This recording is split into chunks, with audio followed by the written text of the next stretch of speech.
সরবরাহের তুলনায় চাহিদা কম থাকায় গাজীপুরের পাইকারি বাজারে কমেছে ডিমের দাম। তবে খুচরা বাজারে এখনও প্রতি হালি ডিম বিক্রি হচ্ছে 50 টাকায়। এছাড়াও অপরিবর্তিত রয়েছে ব্রয়লার, সোনালী ও লেয়ার মুরগির দাম। বিস্তারিত জানাতে গাজীপুরের শফিউদ্দিন বাজার থেকে যুক্ত হচ্ছেন সহকর্মী ইফতেখার রায়হান। ইফতেখার, জানাবেন যে পাইকারিতে দাম কমার পরেও খুচরায় ডিমের দাম না কমানোর কারণ কি বলছেন ব্যবসায়ীরা?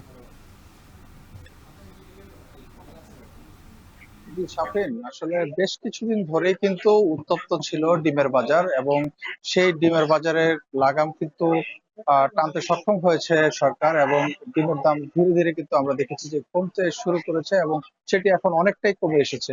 যে ডিম কিছুদিন আগেও প্রতি পিস ডিম বিক্রি হতো 15 টাকায়, সেটি কিন্তু এখন কিন্তু বিক্রি হচ্ছে 12 টাকা থেকে 12.5 টাকা। এবং আমরা আজকে যে বাজারের যে ঘুরে দেখেছি যে পাইকারি বাজারে ডিমের দাম কমেছে প্রতি 100 ডিমে 20 থেকে 30 টাকা পর্যন্ত কমেছে। অর্থাৎ গত কিছুদিন আগেও কিন্তু দেখেছি যে পাইকারি বাজারে প্রতি 100 ডিম বিক্রি হয়েছিল 1120 টাকা থেকে 1130 টাকা, অর্থাৎ প্রতি পিস ডিমের দাম পড়তো 11 টাকা 20 পয়সা থেকে 30 পয়সা। সেটি যখন খুচরা বাজারে আসতো তখন প্রতি হালি ডিম বিক্রি হতো 50 টাকা, এবং অর্থাৎ 12.5 টাকা করে বিক্রি হতো। তবে এখনো আমরা দেখেছি যে পাইকারি বাজারে ডিমের দাম কমলেও কিন্তু খুচরা বাজারে ডিমের দামের কিন্তু তেমন একটা পার্থক্য হয়নি। এখনো কিন্তু সরকার নির্ধারিত মূল্যের চাইতে 2 টাকা বেশি দরে কিন্তু প্রতি হালি ডিম বিক্রি হচ্ছে। তবে যদি বেশি সংখ্যক ডিম নেওয়া হয় একসঙ্গে, সেক্ষেত্রে কিন্তু 48 টাকা হালি করেও কিন্তু ডিম রাখা হচ্ছে ডিমের দাম।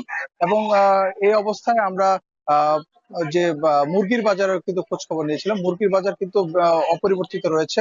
ব্রয়লার, সোনালী এবং লেয়ার মুরগি সেটি পুরোনো দামেই বিক্রি হচ্ছে। তবে দেশি মুরগির দাম বেড়েছে প্রতি কেজিতে 50 টাকা। অর্থাৎ গত সপ্তাহে আমরা দেখেছি দেশি মুরগি 500 টাকায় কেজিতে বিক্রি হলো, আজকে বিক্রি হচ্ছে 550 টাকা। এছাড়া ব্রয়লার মুরগি বিক্রি হচ্ছে প্রতি কেজি 170 টাকা, লেয়ার মুরগি বিক্রি হচ্ছে 300 টাকা, সোনালী মুরগি বিক্রি হচ্ছে 300 টাকা।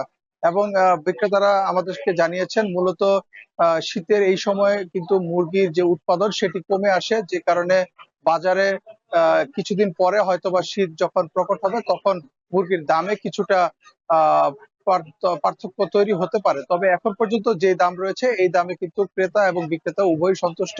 তবে বিক্রেতারা বলছেন যে বাজারে ক্রেতা কম, অর্থাৎ বাজারের তুলনামূলক সরবরাহ ঠিক থাকলেও ক্রেতাদের যে চাহিদা সেটি কমে যাওয়ার কারণে কিন্তু ডিমের বাজার এবং মুরগির বাজার দুটি বাজারে কিন্তু এখন কিন্তু প্রভাব পড়েছে, এবং সেটি ক্রেতাদের নাগালের মধ্যে রয়েছে বলে তারা কিন্তু জানিয়েছেন। এবং এই অবস্থা কিন্তু যারা বাজারের ব্যবসায়ী রয়েছেন তারা বলছেন যেন বাজারে এই দরদামটি যেন স্বাভাবিক থাকে এবং স্থির থাকে। সেক্ষেত্রে কিন্তু তাদের বেচাকেনা ভালো হবে বলে তারা জানিয়েছেন। সবকিছু মিলে গাজীপুরের ডিম এবং মুরগির বাজারে এই ছিল আমার কাছে সবশেষ তথ্য। শফিক। দেশের সবচেয়ে মজবুত আরএফএল